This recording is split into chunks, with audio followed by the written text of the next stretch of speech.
I never expected my husband's funeral to begin this way. The lawyer's voice paused mid-sentence, the room's murmur died, and all eyes turned to me as if I'd just revealed a crime. I held that wrinkled envelope in trembling hands while laughter echoed through the hall.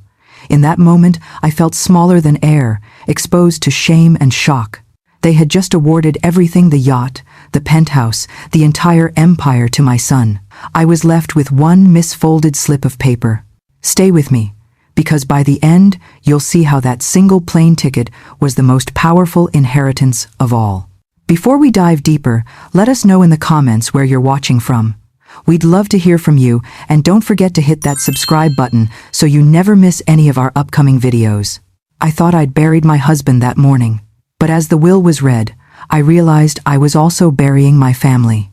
The room felt cold, as though the very air rejected me. I saw my son, Michael, stand rigidly to one side, his jaw tight. His wife, Lauren, nodded politely to guests and pretended to weep. The lawyer, Mr. Dalton, cleared his throat and continued listing assets. To my son Michael, I leave the penthouse, the yacht, the controlling shares of my $37 million holdings. The crowd stirred. Applause cracked through polite mouths, and I forced a polite smile. My heart pounded, trying to hide its ache.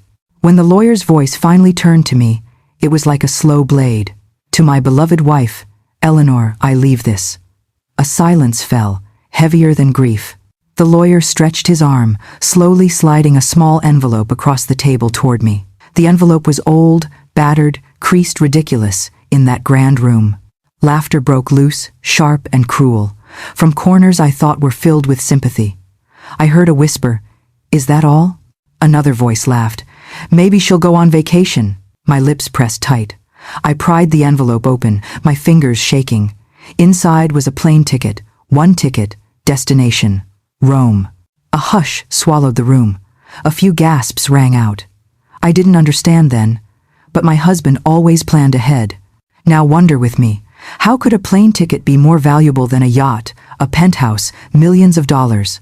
If you stay till the end, you'll learn how that frayed piece of paper was a key to secrets, to justice, to a legacy no one expected. And if you decide not to subscribe now, I hope, in the comments, you'll explain why you passed on the truth. The laughter that filled that marble hall still echoes in my mind. The sound wasn't loud, but it cut deep, like broken glass under bare feet. My son didn't look at me. His eyes were fixed on the paper in his hands, the one confirming his new title, CEO, heir, the man of the house. My husband's empire now belonged entirely to him. I searched Michael's face for some flicker of compassion, some memory of the boy I raised. But his jaw stayed locked, his expression stiff. And beside him, Lauren leaned close to another guest and whispered just loud enough for me to hear. Guess he knew she'd need a vacation from reality. The chuckles that followed felt colder than the rain outside. I folded the ticket back into its envelope and held it tight, pretending not to hear, pretending not to break. For years, I had stood beside my husband as he built everything, the company, the estates, the name. Every signature he made, every decision he weighed, I had been there. But now, as people in dark suits clinked glasses and offered shallow condolences, I realized how easily a lifetime could be erased. When the gathering ended, I left quietly. The driver didn't open the car door. He didn't have to. I had forgotten how to need help.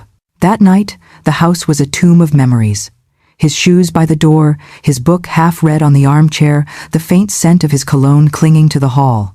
I sat in the kitchen, the only light coming from the refrigerator's glow as I reached for water I didn't drink.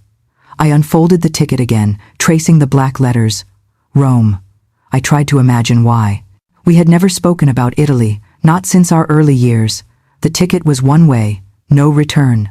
My heart sank with the weight of everything left unsaid. I looked around that house, the one we had filled with photos, laughter, arguments, love, and suddenly, it all felt borrowed.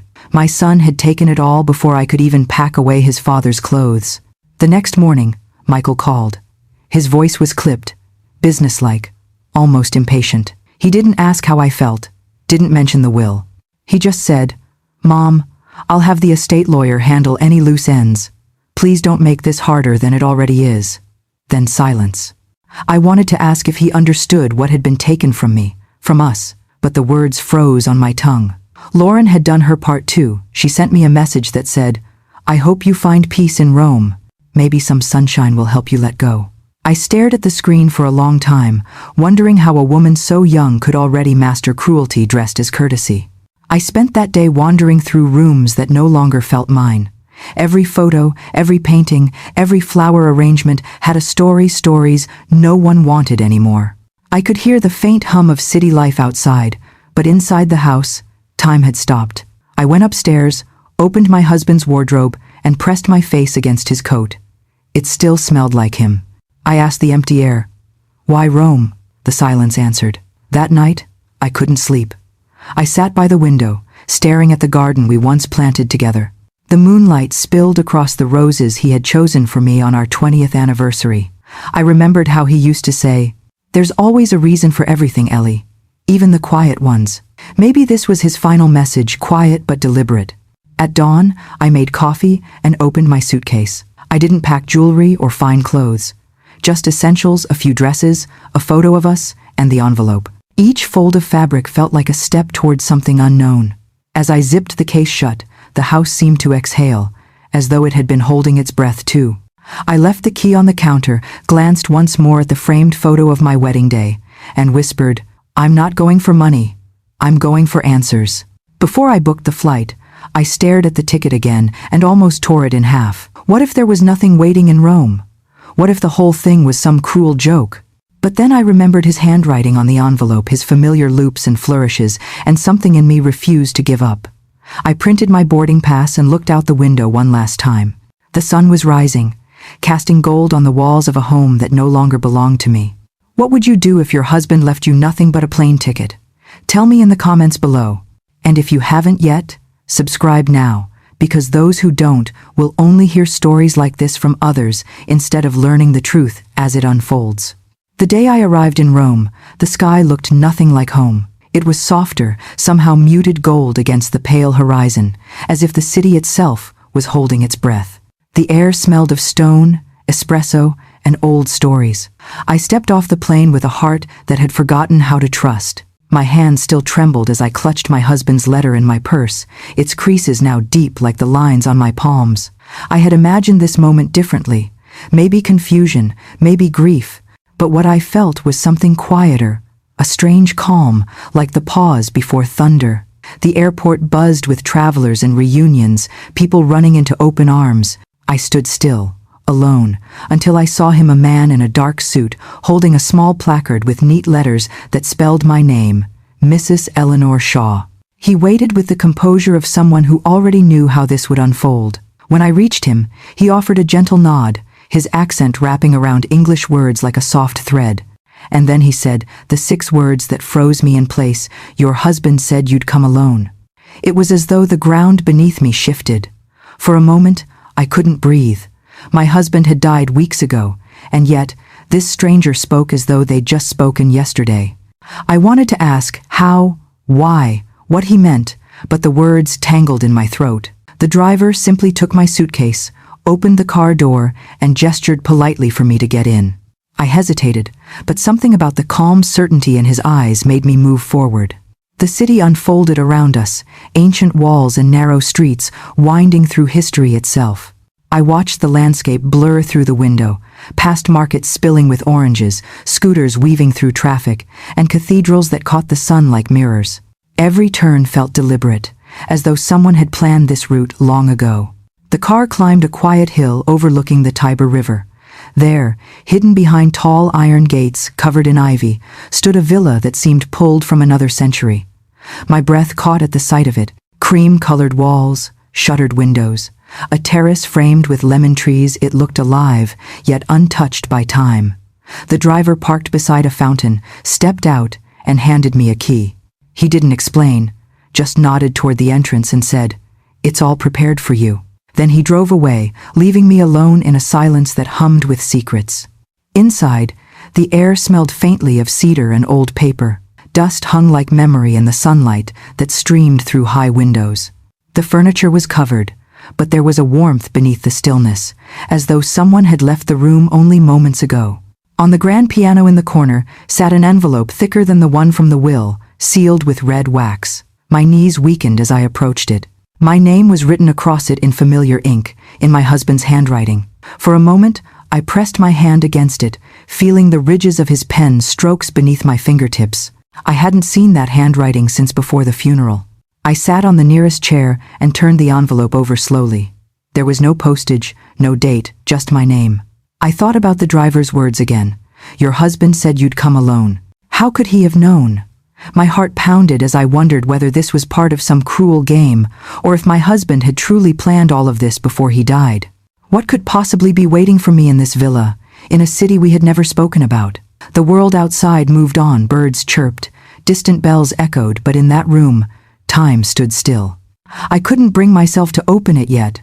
Instead, I looked around, noticing details I'd missed before: a painting above the fireplace, half covered with a sheet, and beside it, a framed photograph of a younger version of my husband standing in front of the same villa. He was smiling.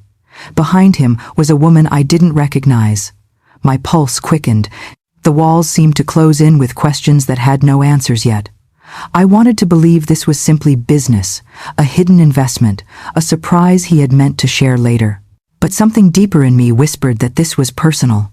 Before we go further, let me ask you something. What would you do if your late husband arranged a secret message for you across an ocean, long after his death? Would you open that letter right away? Or would you fear what it might reveal? Let me know where you're watching from in the comments below. We'd love to hear from you. And don't forget to hit that subscribe button so you never miss the rest of this story. Because what happens next changes everything. I stood, holding the letter close, the air thick with anticipation. My husband had left me nothing but this journey, and yet, for the first time in weeks, I felt like I was standing exactly where he wanted me to be. Whatever secrets Rome was keeping, I was ready to find them, even if the truth shattered everything I thought I knew. The wax cracked softly beneath my trembling fingers. The sound felt too loud in that empty room. I unfolded the letter slowly, afraid that the paper itself might fall apart, or that what was written inside might undo me completely. It was his handwriting. Slanted, deliberate, the same loops and curls that had once signed birthday cards and business deals. My eyes blurred as I began to read. If you're reading this, it means I'm gone. But what I built in Rome, I built for you. I froze. The words struck something inside me. I couldn't name a mixture of disbelief and longing. Rome? Built for me? My husband had never once mentioned owning property here. In fact, I remembered every time he'd said Rome was just work. Conferences, board meetings, investor luncheons. He would call late at night, the echo of clinking glasses in the background, telling me how beautiful the city was and how much he wished I were there. I used to smile and say, "Next time," but there never was a next time. The letter continued softer now, as if he were speaking directly to me through the ink. I know I left too much unsaid. I know the years were not kind to us, not after Daniel's accident, not after the silence grew between us. But I never stopped loving you. What I couldn't give you in peace, I've left for you in truth. Follow what's hidden. You'll understand soon. I pressed the letter to my chest and closed my eyes. His voice echoed in my mind, deep, steady, impossible to forget.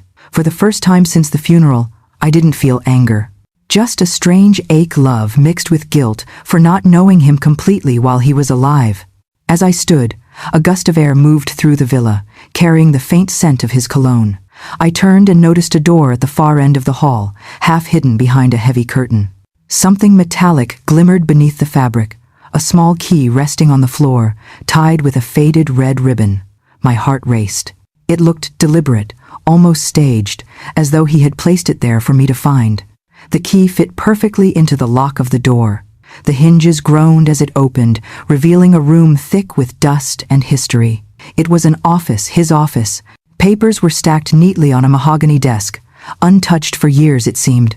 Sunlight filtered through slatted blinds, striping the room in gold. On one wall hung a large map of Rome, marked with red pins and hand-drawn circles, connecting places I couldn't yet make sense of. I moved closer and saw ledgers filled with names, dates, and numbers. Business records, perhaps, but some pages were marked with phrases in Italian. La promessa, il debito, la verità. The promise, the debt, the truth. Each phrase underlined twice. Then, I saw it, a portrait, framed in gold, resting on the shelf. It was of a young woman, beautiful, serene, her eyes soft but hauntingly familiar. I didn't recognize her, yet something in her expression stirred something in me. She couldn't have been more than 25. Behind her, the background looked like this very villa. I sat down, the floorboards creaking beneath me. My husband's pen still rested in an open notebook nearby, as if he had set it down just yesterday.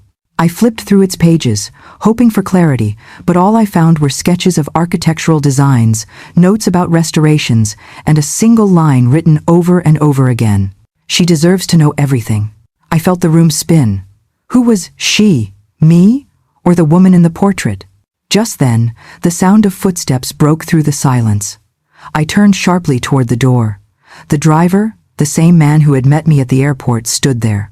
His expression was unreadable, but his tone was calm, almost gentle. He looked from the portrait to me and said quietly, "That woman. She's the reason your husband built this place." For a moment, I couldn't speak. The air grew heavy, the silence pressing on my chest. My husband's letter still trembled in my hand, the ink smudged where my tears had touched it. The reason he built this place, the reason he kept Rome a secret, the reason I was here alone. Outside, the church bells of Trastevere began to ring, echoing across the Tiber. I stared at the woman's face, searching for answers in her painted eyes, and felt the ground shift beneath everything I thought I knew about the man I'd loved. And for the first time, I realized this journey wasn't about inheritance or humiliation anymore. It was about uncovering a truth my husband had buried, one that had waited for me here, in the quiet heart of Rome. My hands shook as I traced the outline of the young woman's face in the portrait. Her eyes seemed to follow me, gentle, almost pleading. The driver's words echoed over and over in my mind. "That woman, she's the reason your husband built this place."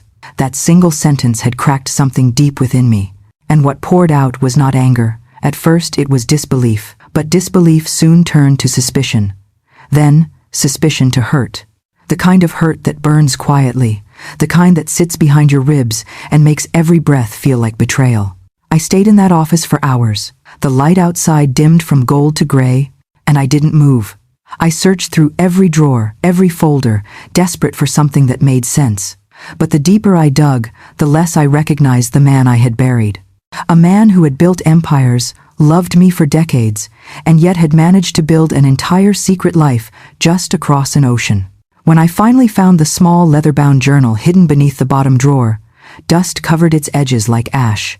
Its cover was soft, worn from years of handling. The initials embossed on the front stopped my breath cold. H.S. Henry Shaw, my husband. I opened it slowly, the smell of old ink filling the air. The first page was dated 1978 years before we had met. The entries began like business notes, mentions of meetings, investments, and names of people I didn't know. But then, the tone shifted. One entry read, "She was born today. Her name is Isabella. I've never seen anything so small or so perfect. Her mother won't let me near her. But one day, she'll know I tried." My throat tightened. I turned the pages faster, my eyes scanning line after line of longing, regret, and hidden love. "She looks like her mother, but her eyes, those are mine." Another entry read, "Eleanor deserves better than my silence. But how do you explain a mistake that started before her?" I pressed my palm against the paper as tears blurred the words. I had thought I was discovering an affair, a betrayal that would shatter what little faith I had left in him. But what I was reading wasn't adultery. It was confession. My husband had a daughter he'd never spoken of, a daughter who existed before me. I closed the journal and sat in silence for what felt like hours. The rain began to fall outside, tapping softly against the tall windows. Somewhere deep in my chest, grief stirred again, this time layered with something I hadn't felt since the funeral: compassion. I had been angry for not being chosen in that will, humiliated before everyone I loved, but this was a wound far older than money. When I opened the journal again, the entries had grown darker. Isabella was sick. There were hospital visits, desperate scribbles of hope. Then one line stopped me cold. "She didn't make it. I buried her here. I can't tell Eleanor. She would never forgive me." I covered my mouth, trying not to cry out. My husband had lost a daughter, a secret he carried to his grave. The villa wasn't a love nest, it was a memorial. The portrait wasn't a mistress, it was his child. And suddenly, every cold night, every distant look, every unexplained trip made sense. He hadn't been unfaithful, he had been haunted. The image of him sitting alone in this office, writing in that journal, unable to speak the truth, broke something in me completely. I saw it all as if it were happening now. His trembling hands, the faint sound of his pen scratching against paper, his eyes heavy with years of silence. In one of the last entries, written just months before his death, the ink was faint, the handwriting uneven. If I die before telling Eleanor, she must find Lucia. She knows the truth. Lucia. The name leapt off the page. Who was she? A friend? A nurse? A keeper of secrets? My heart pounded so hard it hurt. The words on that page were the last thread connecting me to my husband's hidden world, and now there was someone out there who held the key to understanding it all. I stared at the name again, whispering it softly into the silence. Lucia.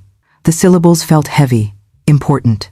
Somewhere in this city, a woman I had never met knew why my husband had built a sanctuary of grief and beauty, and why he had left it for me. Before we continue, let me ask you something personal. What would you do if you uncovered a secret that changed everything you thought you knew about the person you loved most? Would you walk away, or would you chase the truth, even if it shattered what was left of your peace? Let me know in the comments where you're watching from. We'd love to hear from you. And don't forget to hit that subscribe button so you never miss any of our upcoming stories, because what comes next in this one will leave you questioning everything about loyalty, love, and legacy.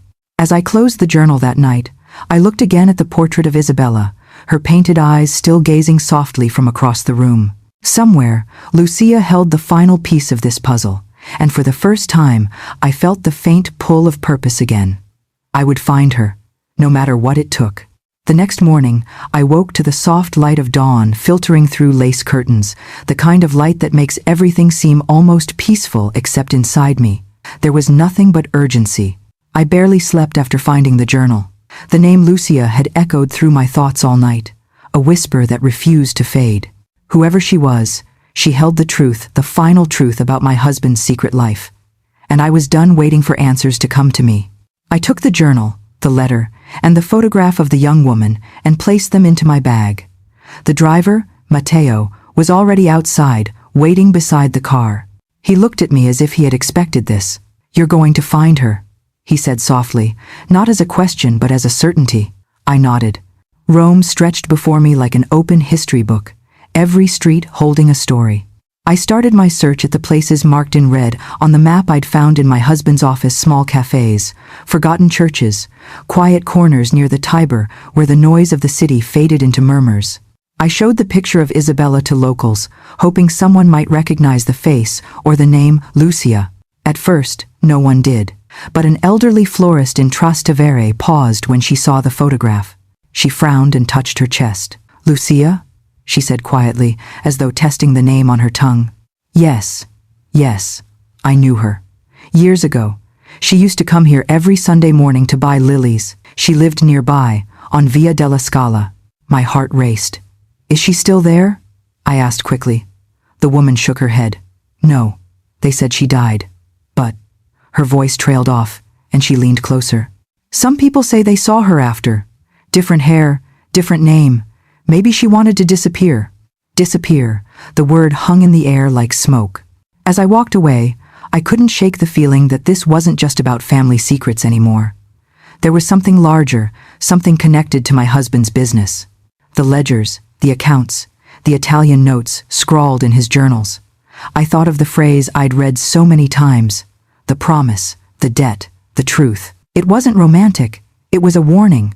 Meanwhile, across the ocean, my son David was learning a truth of his own. He called twice that day, but I didn't answer. When he finally sent a message, I saw it appear on my phone screen, desperate and sharp. "Mom, something's happening with the company. The accounts are frozen. The lawyers won't talk to me. Dad's empire is collapsing. What did you do?" I stared at the message for a long time, feeling a mix of sorrow and vindication. I hadn't done anything, but maybe Henry had planned for this too. Maybe this was his way of ensuring the truth surfaced only when it was time. Maybe the fortune wasn't meant to last, at least not in the hands of greed. As night fell, I returned to the villa, exhausted but more determined than ever. A small envelope waited for me at the doorstep. No stamp, no sender.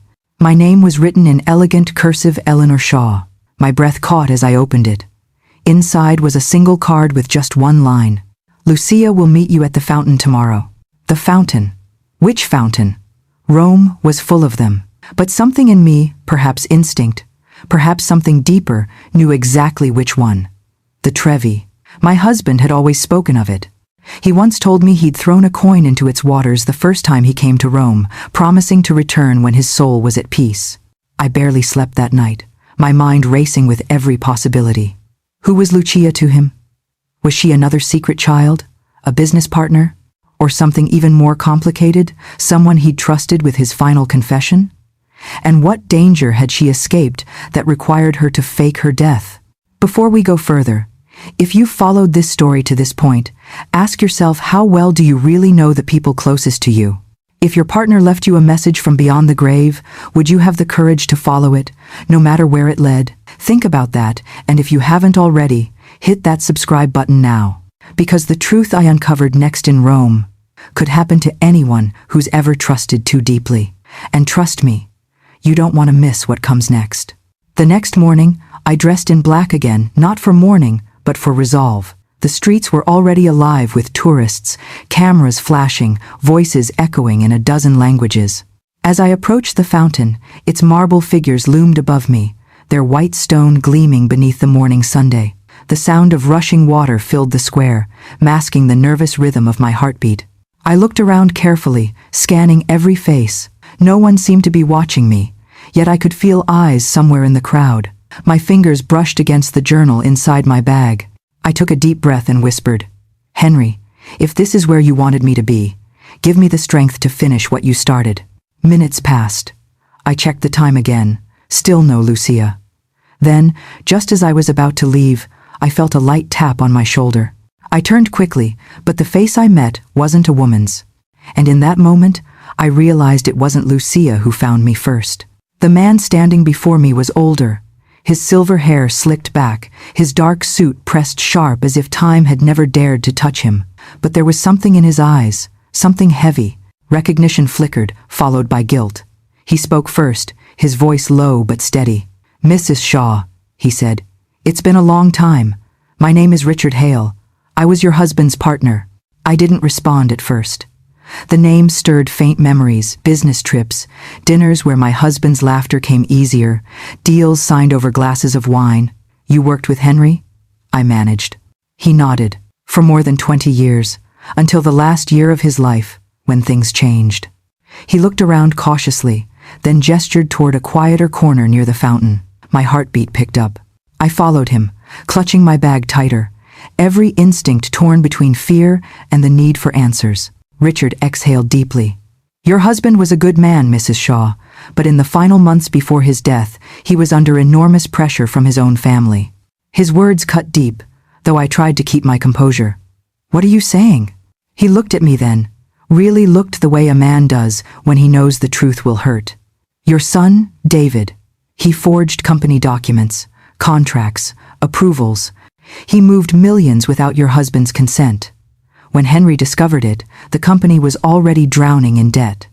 It wasn't a market crash or bad luck. It was internal. Your husband's empire was collapsing because his own son betrayed him." I felt the air leave my lungs. "No," I whispered, shaking my head. "David wouldn't." "He did," Richard interrupted, his voice firm now. "I saw the papers myself. Henry confronted him privately, but he never went public. He didn't want to destroy his own child. Instead, he made a plan only I and one other person knew about." I felt my throat tighten. "Rome," I said softly. He nodded.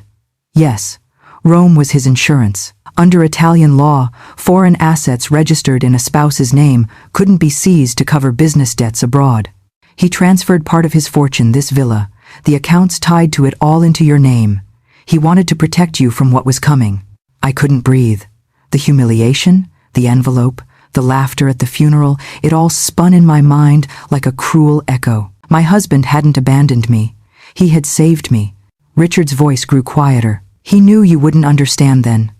But he also knew you'd follow the trail. He trusted that when the time came, you'd uncover the truth and the people who helped him protect it. Before I could respond, footsteps approached behind us. I turned sharply, heart racing. A woman stepped into the sunlight younger than me, maybe in her late 30s, her hair dark and tied loosely behind her. Her eyes, though I froze, they were Henry's eyes.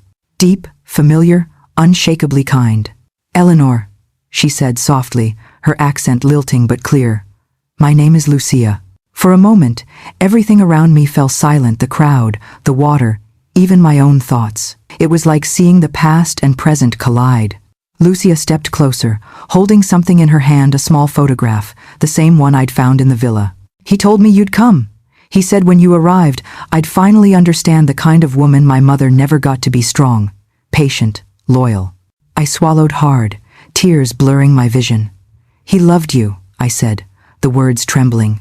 She nodded, her own eyes welling. "He did, but he loved you more. Everything he built here wasn't for me, it was for you. He used my name to hide funds when your son started tampering with the business. He knew I could disappear if things got dangerous.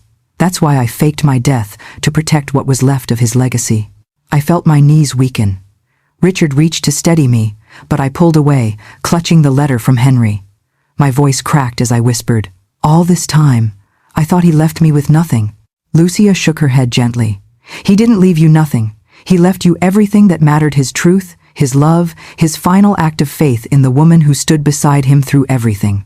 I closed my eyes, and for the first time in what felt like a lifetime, the grief began to lift, replaced by a quiet understanding that this was never about wealth.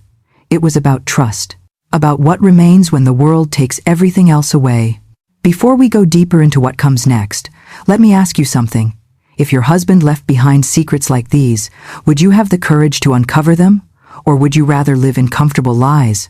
If you've stayed with this story until now, you clearly value truth, so prove it. Hit that subscribe button right now. Don't wait for life to teach you the hard way that secrets always find their way home. When I finally opened my eyes again, Lucia was smiling sadly. "He wanted you to have peace, Eleanor," she said softly. "And maybe now, you finally can." But peace was a fragile thing, and as I would soon learn, not everyone was ready to let the past stay buried. When I first arrived in Rome, I thought my husband had left me with nothing: no home, no respect, no answers. Just a crumpled envelope and a cruel reminder of how far I'd fallen. But now, standing on the balcony of the villa he built in secret, I realized the truth. He hadn't abandoned me. He had prepared me. The Italian notary handed me a stack of documents, his tone gentle, respectful.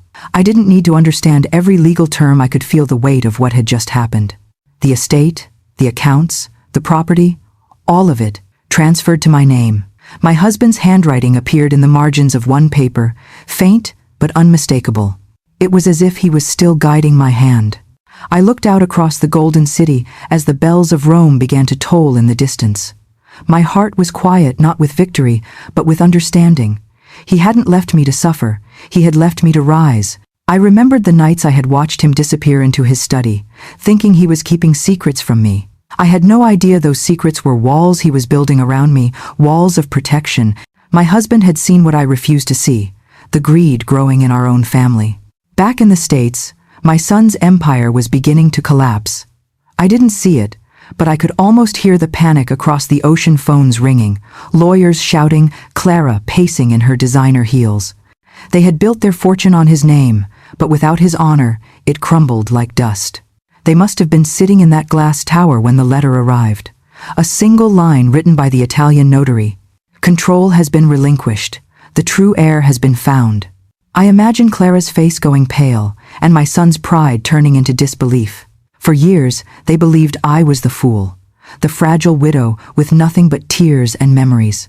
But the man they mocked for his sentimentality had outsmarted them all, even from the grave. Here in Rome, the villa was alive again. The wind moved through the olive trees, and the old fountain began to flow once more.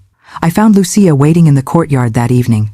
The light touched her face in a way that almost hurt to look at, because for a moment, I saw him there. She didn't need to say anything. Neither did I. We just stood there, two women bound by one man's love and silence. I reached out and touched her hand. It was warm, steady. She smiled, and in that smile, I found my husband's final gift: peace. Together, we walked through the garden he had once tended himself. The air smelled of roses and rain. I remembered how he used to hum while pruning the vines, and I finally understood. This place wasn't meant to be a secret, it was meant to be a sanctuary. Days later, I signed papers to donate a portion of the estate to local children's homes. It felt right. The money didn't matter anymore. The legacy wasn't in the accounts or the land, it was in what he'd taught me. That love, when buried under betrayal, can still find a way to bloom. He didn't leave me money. He left me redemption. Now, every evening, Lucia and I stand on the balcony together. The city glows beneath us, alive and eternal. Sometimes, I whisper his name into the wind, just to feel it return softly against my skin. I used to think grief was the end, but now I know it's only the beginning of understanding. Because sometimes, the smallest envelope carries the greatest gift of all truth. I sat by the open window of the villa, the air heavy with the scent of rain and roses. Rome stretched before me, quiet, endless, alive. It was strange to think how far I had come since that morning at the funeral, when laughter followed me like a cruel echo. Now, I was no longer the woman holding a crumpled envelope. I was the woman who understood why it existed. The candle flickered beside me as I unfolded a sheet of ivory paper. I wanted to write my final words, not to the world, but to my son. My hand trembled, yet my heart was steady. I began to write, "To my son, when greed fades, maybe love will return. Until then, remember, what's lost in money can never replace what's lost in trust." The ink bled slightly where a tear fell, and for once, I didn't wipe it away. That tear belonged there. It was part of the story. I sealed the letter and placed it beside my husband's photograph, the same one that had traveled with me across oceans, through heartbreak, through truth. His eyes seemed to watch me, proud, forgiving. For years, I thought his silence was betrayal. But now I saw it was love, a love that protected me in the only way he knew how. The bells of Rome began to toll softly in the distance. I walked onto the balcony, the city shimmering beneath the moon. Lucia joined me quietly. We didn't speak. We didn't need to. The night carried its own words, words of endings and beginnings. I looked out over the Tiber, the same river that had witnessed every truth I'd uncovered, and I whispered, "You were right, my love. Rome was never a test. It was a revelation." The silence that followed was peaceful, filled not with regret, but with gratitude. I thought of my son, of the empire he once claimed as his own, and wondered if he would ever understand that wealth without character is a curse that devours itself. Maybe one day, he would read my letter and see what I finally saw, that the real inheritance wasn't in the bank accounts or deeds, but in the lessons of love, humility, and forgiveness. Before I left the balcony, I turned once more toward the sky and spoke to those who might be listening, to every soul still searching for closure. "Before you go," I said softly, "tell me, what would you have done if your husband left you a single plane ticket? Would you have gone? Or would you have let fear keep you where pain lives?" My voice wavered, but I smiled. If stories like this touch your heart, if they remind you that even betrayal can lead to truth, then stay with us. Subscribe, so you never miss what comes next. And for those who choose not to, go into the comments and tell me why. Tell me what holds you back from believing in redemption. The night grew still again, the sound of the fountain echoing below. I closed my eyes and let the final words drift through me like a prayer. He didn't leave me nothing. He left me everything that mattered. And as the candle burned low, I realized something I would never forget sometimes. The smallest envelope carries the greatest gift of all: truth.